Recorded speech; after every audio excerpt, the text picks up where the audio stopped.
Welcome to my YouTube channel once again. Today we are going to explain how contactor work. I will talk about how electrical energy creates a magnetic field that pull the contacts together to control large electrical load like motor, like lighting and heaters. What is a contactor?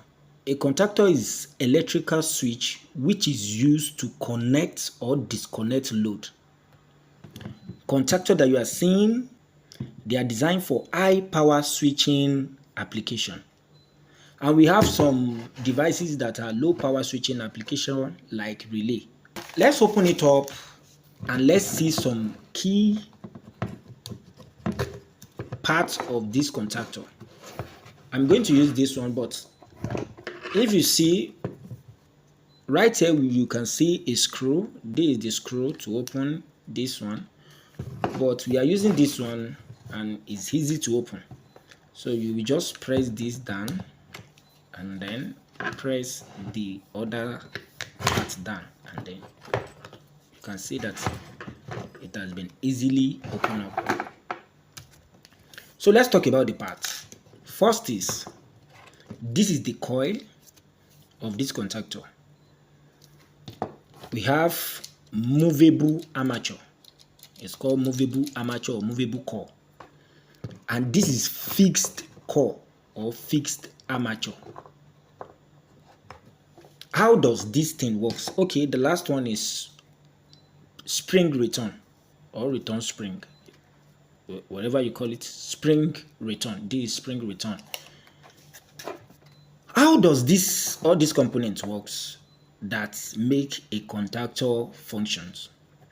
First thing is, when you apply voltage to the coil, to this coil, how are you going to apply voltage? You can see down here it has terminal. So let me show you how the terminal is connected. You will connect it this way. And these two pins that this terminal is connected to is this A1 and A2. You can see this A1 and A2. So once you put live and neutral, you connect your live to this A1, connect your neutral to this A2, automatically it will channel the power down to this place. And once that voltage comes to this place, to this coil, it will create current flow through the windings, through these windings. You can see it's windings, it's wire that is inside it. It will create current flow through these windings, and the current flow will create a magnetic field. And this magnetic field present here, applied to this fixed armature, it will turn this armature to magnet also. So immediately this fixed armature has been turned to magnet. Automatically, since this one is going to be, the moving armature is going to be on it, on top of it like this, it will drag it down immediately. It will drag it down immediately like this. Because when you bring iron close to magnet, it will attract it. So immediately that fixed armature turns to magnet, it will attract the moving armature and it will go down. But immediately you remove the voltage out of it and the currents disappear, the spring, that's why they call it return spring, will return the moving armature back to its position like this. So that's how this contactor works. So this movement going down and coming up, it does something to this terminal that you are seeing up here. And we have two types of terminals on this contactor. There is one called normally open. You can see up here, NO. There is another one called normally closed, NC. I've shown you the function of A1 and A2. They are the terminal for the coil of this contactor. So which are the terminal that are NO? Which are the terminal that are NC, normally open, normally closed? And what does it mean? Normally open means that when this contactor is not yet energized, when this contactor is not yet energized, as in there is no current It's not creating magnetic field. The terminal that is normally open is not connected together. Like whatever current you put here, you can't receive it here. Because this L1 is should connected to this T1. You can see they write 1 and 2. So this 1 and 2 supposed to connect it together, but they are normally open. So without this contactor being energized, whatever you put here, whatever power you put here, you can't receive it here.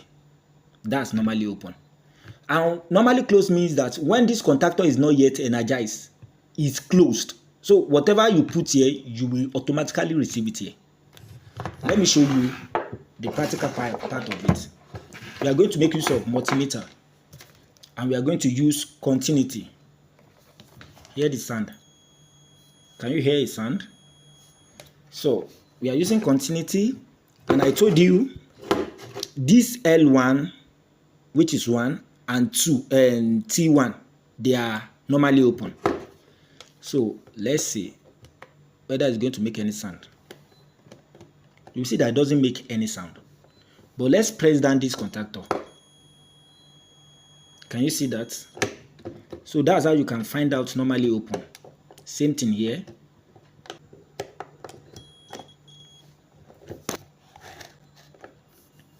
So let's check this one also.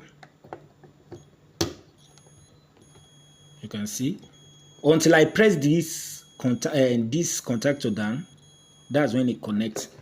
But normally close means that without this contactor being pressed down, we can see normally close, because this one doesn't have any normally close. But this one has normally close. You can see that without this contactor pressed down to normally close, you can see that it connects together. That means whatever you put here, you can receive it down here. So that's what I mean by normally close. So L1, L2, L3, they are connected to T1, T2, T3, but they are normally open. Without this contactor being energized, you can't, whatever you put here, you can't receive it here. And this 13 and 14 also, you can see the sign, they're normally open. Whatever you put here, you can't receive it here. But normally close is only these two terminals that is normally close, which means that whatever you put here, when this contactor is not yet energized, you will receive it here. But the opposite will now happen immediately this contactor is energized. When this contactor is energized, normally open will become normally close. That what that means is this one that is open, that you put power here, you didn't receive it here. Immediately this contactor is energized, whatever you put here, you will receive it here. Why this one that is closed before will open immediately? That means when this contactor energizes, whatever that is here, you can't receive it here. Let's try it out. We are using multimeter again. You can see that without contactor being energized, you can see the sound, and then let's press it down. You can see it's open. That's how this contactor works. And why all this? It's used to switch, especially when you want something to be automatic. So after this video, the next video is going to be on how to connect single phase automatic changeover switch, and then watch out for that video. So let's do some little connection. As you can see, I've already connected this wire to A1 and A2. So let's check how the magnetic field will work and what will happen when we plug it to the socket. This is extension right here, so let's plug it. As you can see that it has been energized. You can see, and then when we off it, it's release, energize, release. Okay, let's try something else. And what we are going to try is that let's put load on L1 and L3, and let's see when we are going to receive it at the other side, if we are going to receive it on the other side or not. So we are using this to put load on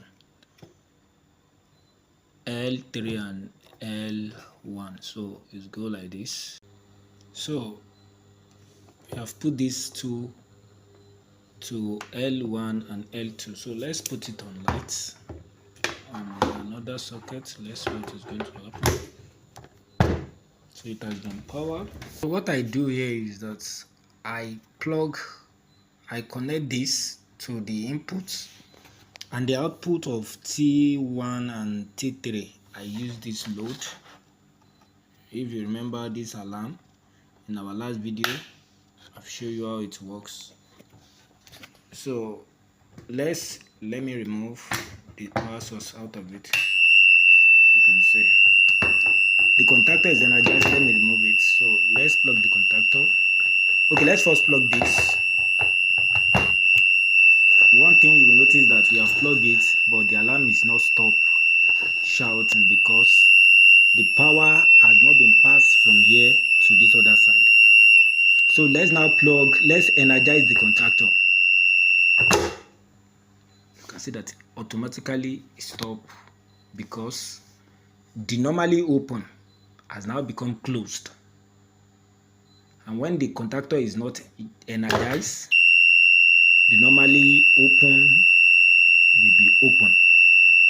But when it's energized, it become closed. So, and then that's the evidence that whatever we put here, we receive it here because the contactor is energized. So let's remove this. Same thing. Though the contactor is energized, but the power that we put here, we have removed it. So that's how it goes. Watch out for my next video, and please don't forget to like, share, and subscribe. Stay blessed.